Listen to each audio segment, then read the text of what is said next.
We're heading now back out to Beacon Hill. And Cosmo and Michelle, did you see the heat index already feeling like 87? 87 right where you're standing. We're cooking here, Cindy. We're cooking as we stand here on Beacon Hill. It's the Heavy Hitters.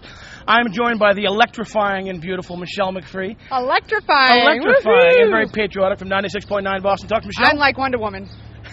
Exactly. Grunger woman. Grunger. Now, Joe Battenfeld was teasing me yesterday. He says, hey, you call Michelle McPhee a heavy hitter, that girl's going to knock you out. And I said, no, wait a second.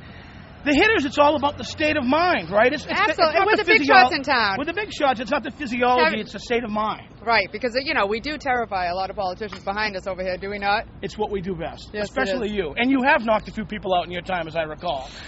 Maybe. Just maybe. Hey, rug roll. It's different. All I have to do is nod. I don't have to physically. You don't need to. That's right. I just give them a look. That's how they roll. Take care of that guy, will you? Watch out, guys. I bet it's really hot in San Tarpios today, boy. Hey, let's get right at it. Michael Steele, the head of the Republican National Committee. This guy is in maybe the hottest water ever with his own party.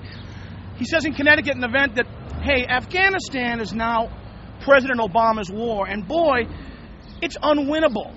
And what are we doing in there? Man, Lindsey Graham, John McCain, Republican senators are saying, hey, you know what? You need to just shut up now, okay? What a moron. You need to shut up now, Michael Steele. Can you imagine John McCain listening to this guy? Like John McCain, who is still maimed from the time that he spent serving this country. Can you imagine him listening to Michael Steele? This is Obama. First of all, if it's Obama's war, we're all in a lot of trouble. We know that.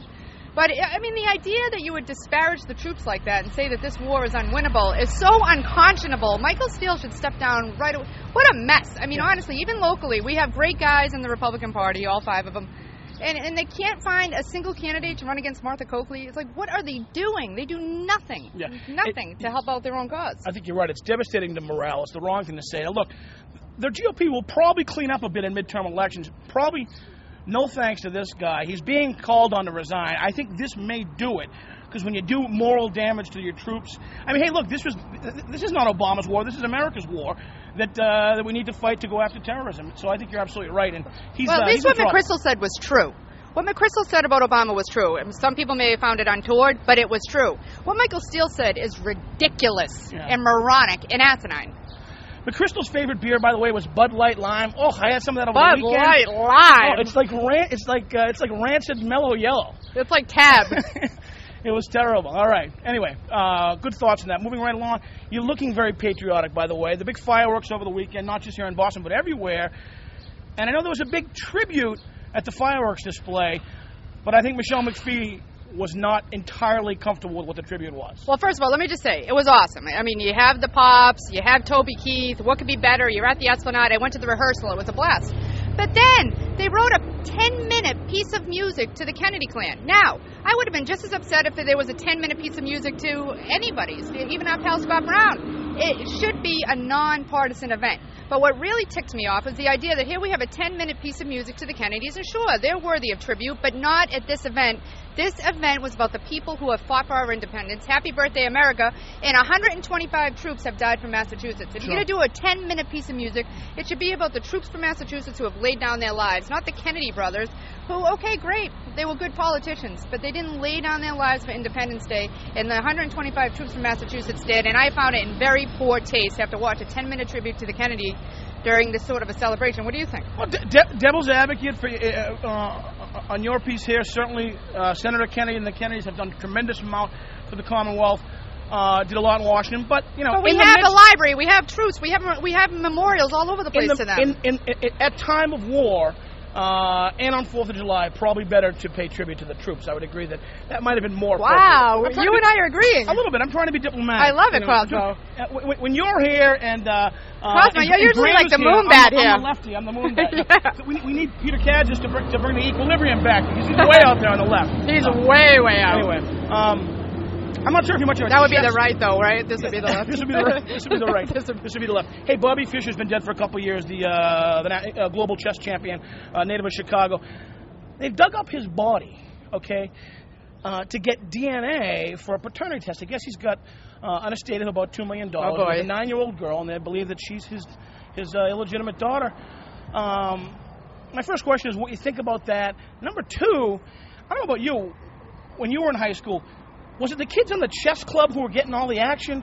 Because That's not the way it was when I was in high school. Maybe I was doing the wrong things, but it wasn't the kids in the chess club getting all the action on the side. No, I mean, in high school, it was all the bad boys with the black leather jackets. That's right. Maybe the gray hoodie sweatshirts. Yeah, football team. Yeah. Yeah, Dom Sav. Yeah.